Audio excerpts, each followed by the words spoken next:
Ada Twist, Scientist by Andrea Beaty, illustrated by David Roberts.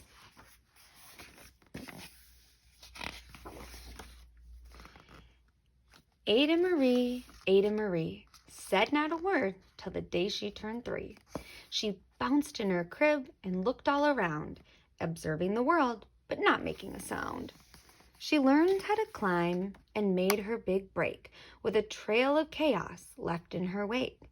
She ran through the day chasing each sound in sight, but didn't slow down till she conked out at night.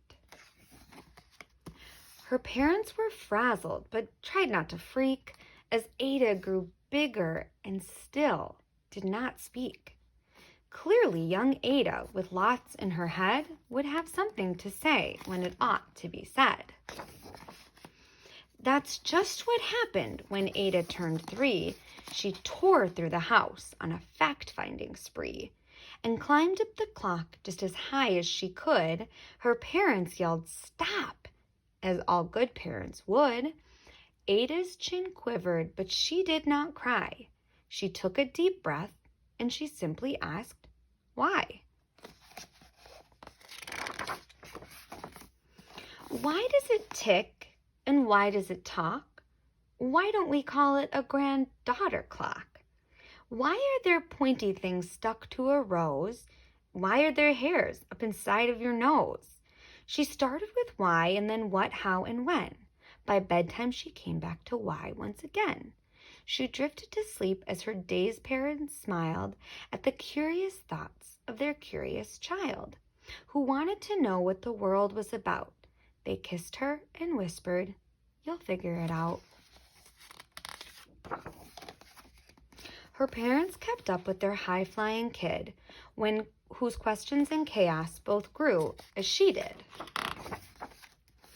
Even Miss Greer found her hands were quite full when young Ada's chaos wreaked havoc at school. But this much was clear about Miss Ada Twist. She had all of the traits of a great scientist. Ada was busy that first day of spring, testing the sounds that make mockingbirds sing, when a horrible stench whacked her right in the nose, a pungent aroma that curled up her toes. "Zowie," said Ada, which got her to thinking, what is the source of that terrible stinking? How does a nose know there's something to smell? And does it still stink if there's no nose to tell? She rattled off questions and tapped on her chin. She'd start at the start where she ought to begin. A mystery, a riddle, a puzzle, a quest. This was the moment that Ada loved best. Ada did research to learn all she could of smelling and smells, both the stinky and good. One hypothesis Ada thought could be true. The terrible stink came from Dad's cabbage stew.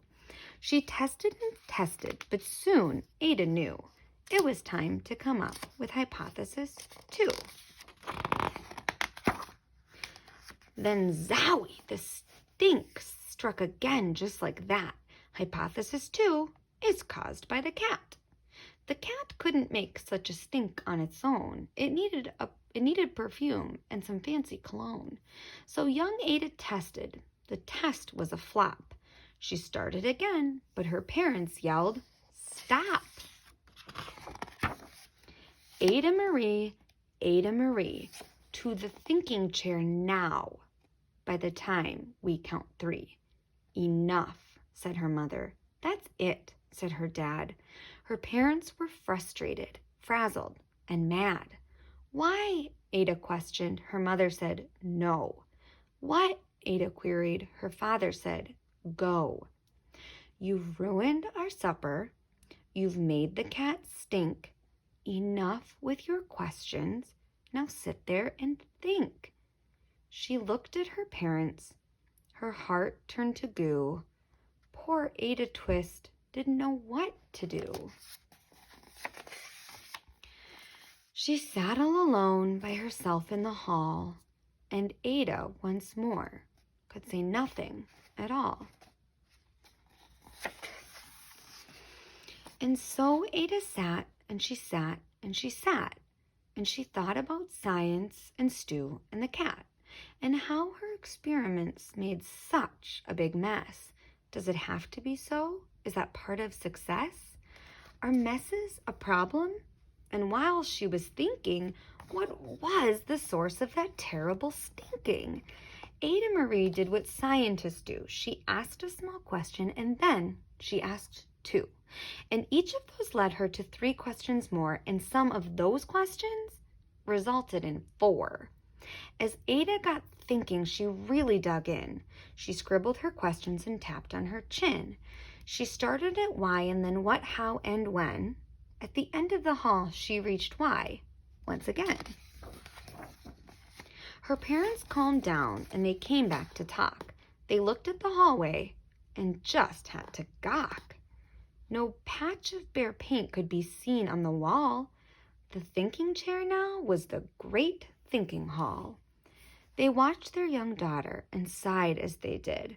What would they do with this curious kid who wanted to know what the world was about? They smiled and whispered, "We'll figure it out."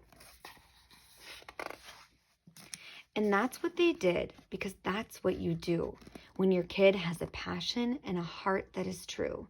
They remade their world.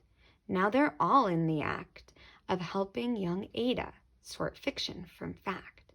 She asks lots of questions. How could she resist? It's all in the heart of a young scientist.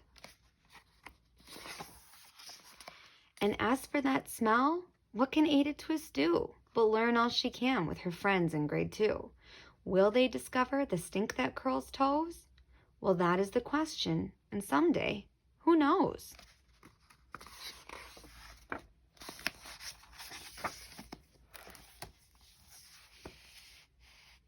The end.